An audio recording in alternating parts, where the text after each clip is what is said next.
Bihar civil service exam YouTube channel में आपका हार्दिक स्वागत है। घटना चक्र पूर्वावलोकन की सीरीज में हम आज पढ़ेंगे पॉलिटी का पूर्वावलोकन। इसमें केवल प्रश्न प्रश्न रहेगा और अध्यायवार हम पढ़ेंगे और सीरीज वाइज हम इसका वीडियो जारी करते रहेंगे। अगर वीडियो अच्छा लगे तो लाइक और सब्सक्राइब जरूर कीजिएगा। आइए हम शुरू करते हैं बिना देर किए हुए, क्योंकि वीडियो बहुत लंबा जाएगा। देख रहे हैं 516 पेज का है, इसलिए हम अध्यायवार शुरू करते हैं। केवल प्रश्न प्रश्न इसमें रहेगा ताकि आपको अंदाजा लग सके कैसे कैसे प्रश्न पूछे जा रहे हैं। यह यूपीएससी बीपीएससी तथा यूपीपीसीएस सबके लिए उपयोगी होगा। आइए बिना देर किए शुरू करते हैं। पहला प्रश्न है, निम्नलिखित में से कौन सा अधिनियम कलकत्ता में सर्वोच्च न्यायालय की स्थापना का प्रावधान किया गया था? किस अधिनियम के तहत? ऑप्शन नंबर ए 1773 के अधिनियम के तहत। अगला प्रश्न है, सर्वोच्च न्यायालय की स्थापना के संबंध में निम्नलिखित कथनों में से कौन से कथन सही हैं? कलकत्ता में सर्वोच्च न्यायालय की स्थापना 1773 के रेगुलेटिंग एक्ट के द्वारा की गई थी। लेमेस्टर इस न्यायालय के मुख्य न्यायाधीश थे। और इनमें से कौन सा सही है? तो केवल एक सही है। कौन सा? केवल एक सही है। आगे आते हैं, निम्नलिखित कूटों को मिलान करना है। तो कूट का मिलान करता है तो देखते हैं। कह रहा है कि नियंत्रण परिषद की स्थापना किसके द्वारा की गई थी? कह रहा है सूची 1 को सूची मिलान कीजिए, सूची 2 से मिलान करना है। नियंत्रण परिषद की स्थापना किसके द्वारा की गई थी? तो नियंत्रण परिषद की स्थापना की गई थी चार्टर अधिनियम, भारतीय पीट्स अधिनियम 1784 द्वारा। उसके बाद सर्वोच्च न्यायालय की स्थापना 1773 द्वारा की गई थी नियामक अधिनियम के तहत। इंग्लिश मिशनरियों को भारत में कार्य करने की अनुमति कब दी गई थी? तो दी गई थी चार्टर अधिनियम 1813 द्वारा। गवर्नर जनरल की परिषद में कानूनी सदस्य का नियुक्ति कब की गई थी?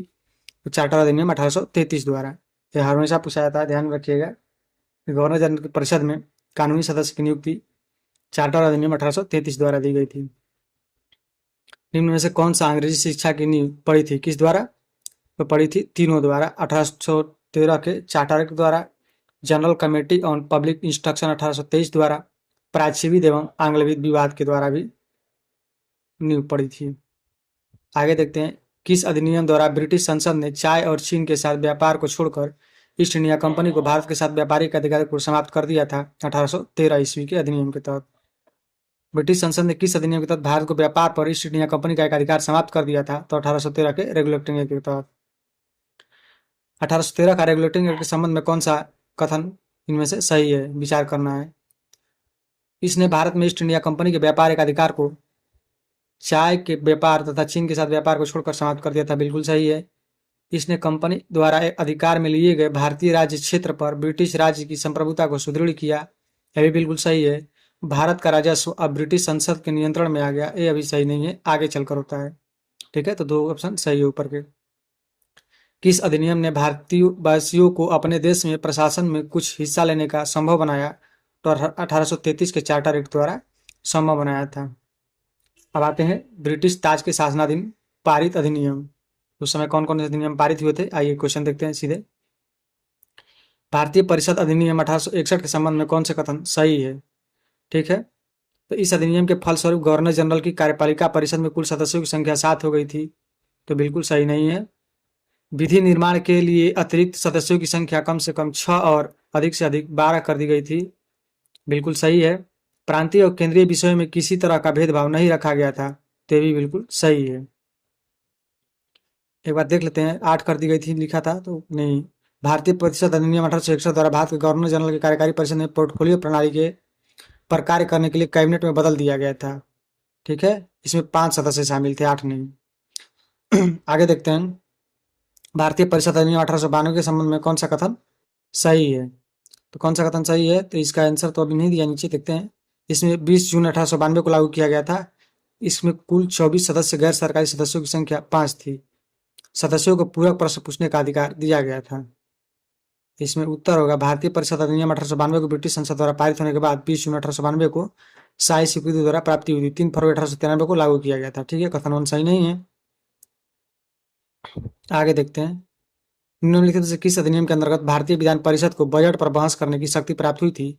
तो भारतीय विधानसभा को 1892 में बजट पर बहस करने की अनुमति प्राप्त हुई थी। ब्रिटिश भारत में सांप्रदायिक प्रतिनिधित्व की व्यवस्था निम्नलिखित में से किस अधिनियम द्वारा प्राप्त हुआ था?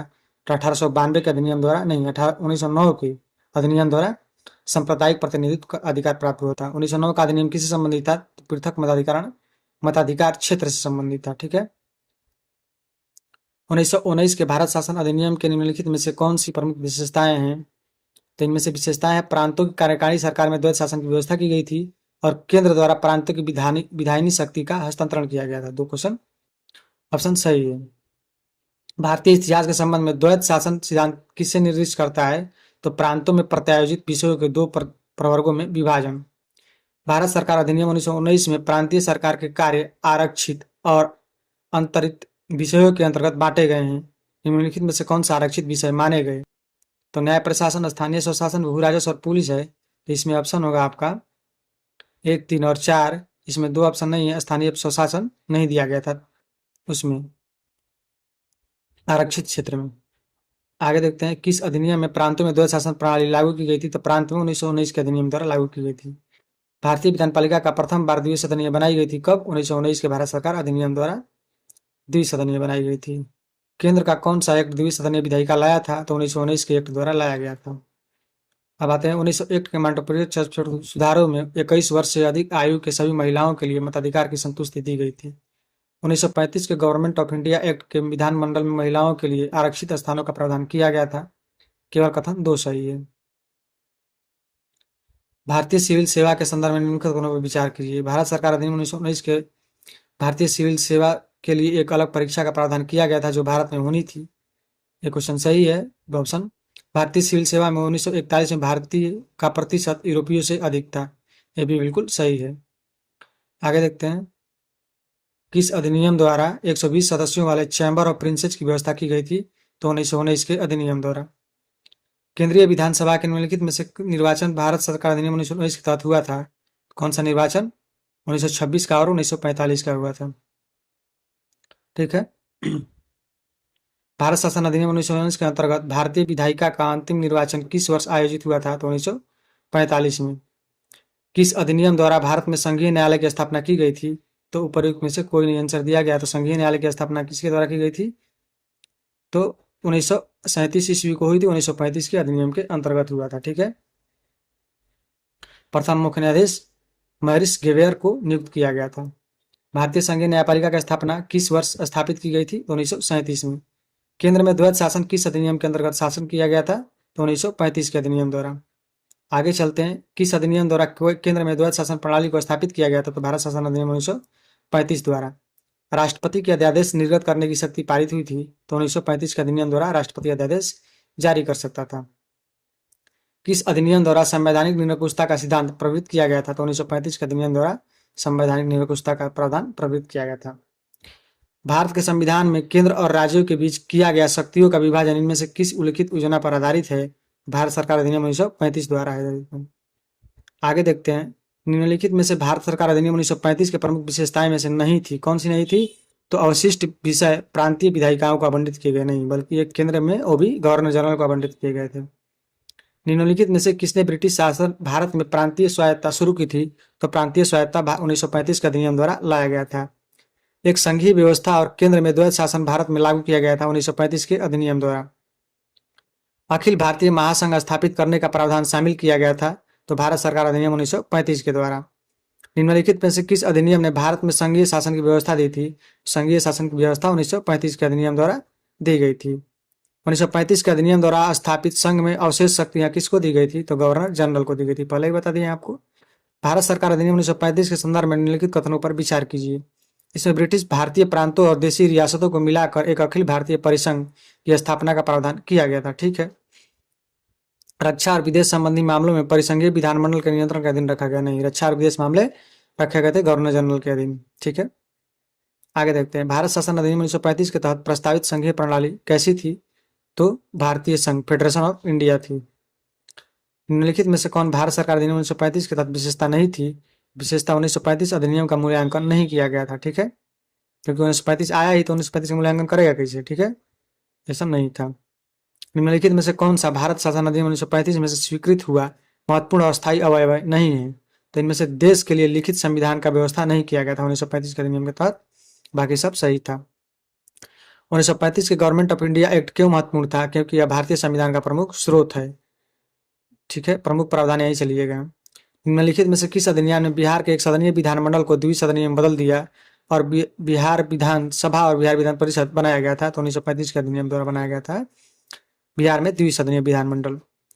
किस अधिनियम के फलस्वरूप बर्मा भारत से अलग हो गया था? तो 1935 के अधिनियम द्वारा बर्मा भारत से अलग कर दिया गया था।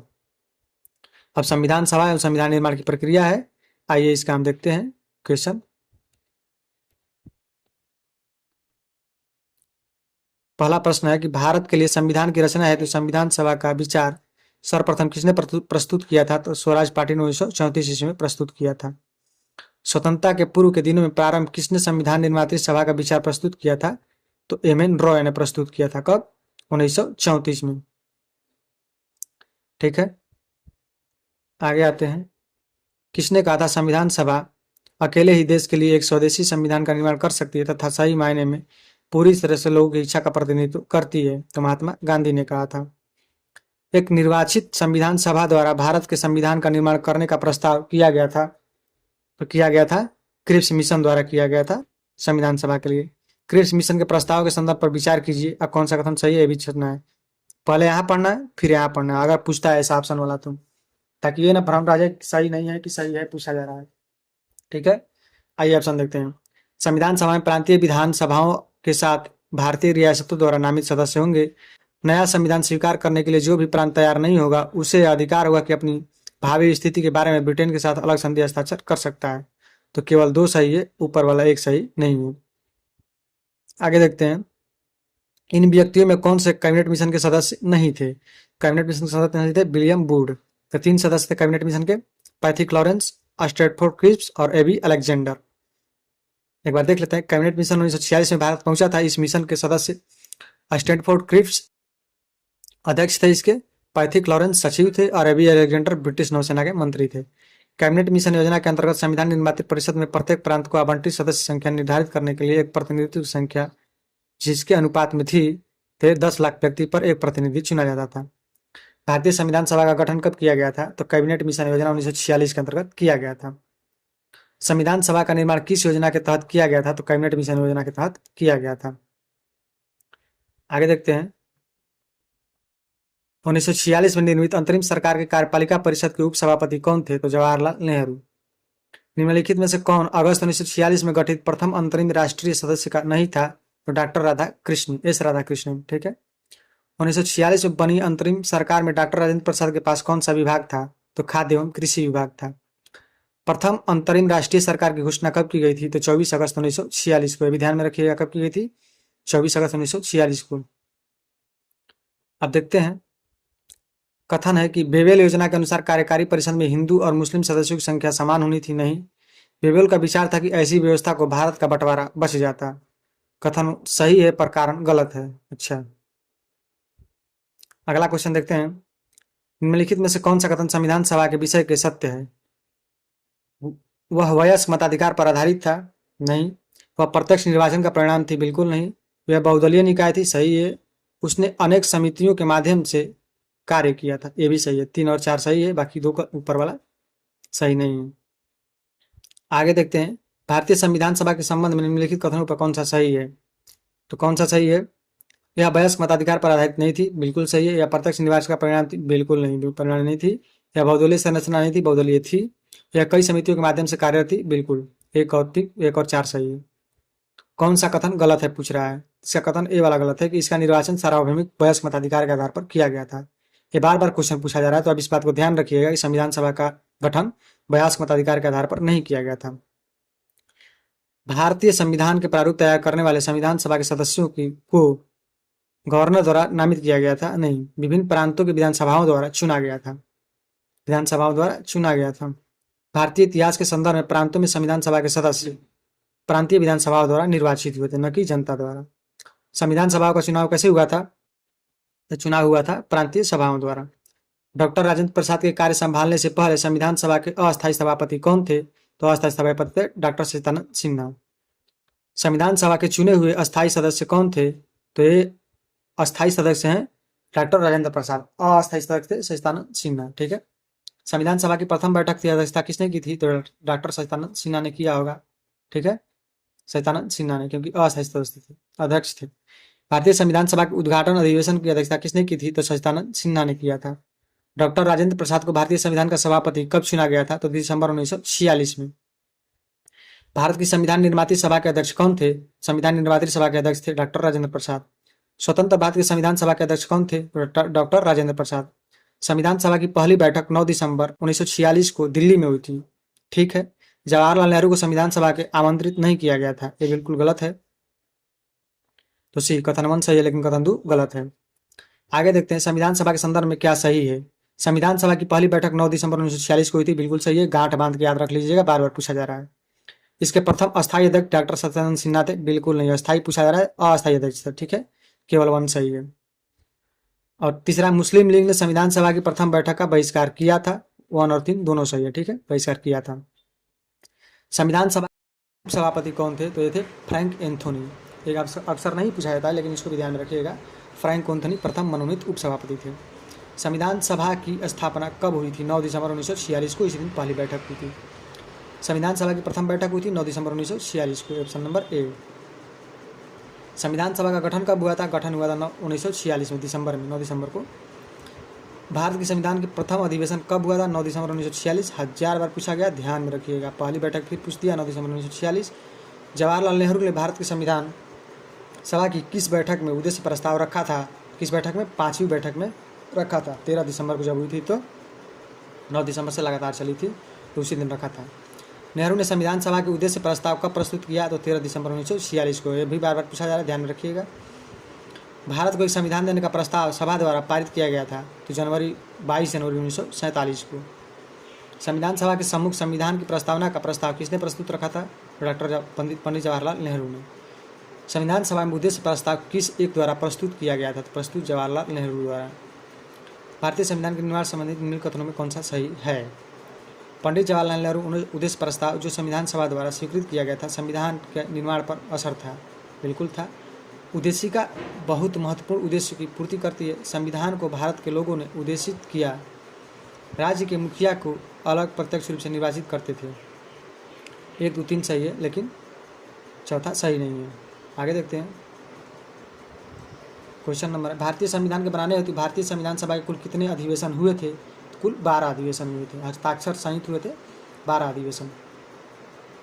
भारतीय संविधान सभा की अंतिम बैठक को सही तिथि बताइए। अंतिम बैठक 24 जनवरी 1950 को हुई थी। भारतीय संविधान निर्माण में संविधान सभा को कितना समय लगा था? 2 वर्ष 11 माह 18 दिन। ठीक है, भारतीय संविधान बनाने में कितना समय लगा? 2 वर्ष 11 माह 18 दिन। आगे देखते हैं क्वेश्चन।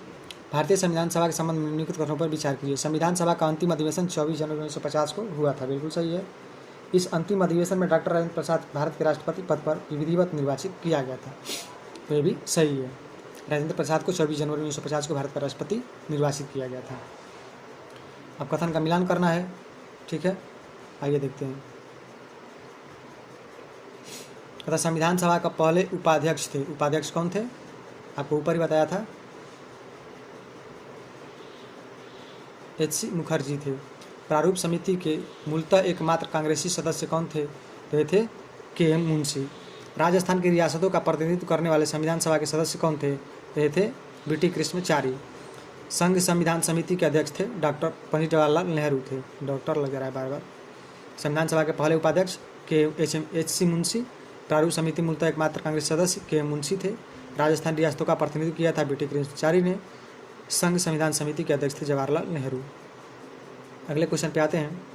भारतीय संविधान के निर्माण के समय संवैधानिक सलाहकार कौन थे? तो संवैधानिक सलाहकार थे B.N. राव। B.N. राव थे। भारतीय संविधान निर्माण के समय बेनेगल नरसिंह राव, B.N. राव का फुल फॉर्म है बेनेगल नरसिंह राव था। अगला क्वेश्चन। भारतीय संविधान का प्रथम प्रारूप तैयार किया गया था किसके द्वारा? B.N. राव के द्वारा तैयार किया गया था। संविधान सभा में भारतीय संविधान का तृतीय वाचन कब प्रारंभ हुआ था? तृतीय वाचन प्रारंभ हुआ था 17 नवंबर 1949 को और चला था 26 नवंबर 1949 तक। ठीक है, भारतीय संविधान का पूर्ण रूप तैयार किया गया था, तो पूर्ण रूप से 26 नवंबर 1949 को तैयार हो गया था। आगे देखते हैं। भारतीय संविधान को संविधान सभा द्वारा अंगीकृत कब किया गया था? 26 नवंबर 1949 को। भारतीय सभा द्वारा संविधान को स्वीकृत किया गया था 26 नवंबर 1949 को, अपनाया गया 26 नवंबर 1949 को। इसमें भी है संविधान लागू कब हुआ था, 26 जनवरी 1950 को। ये भी ध्यान में रखिएगा।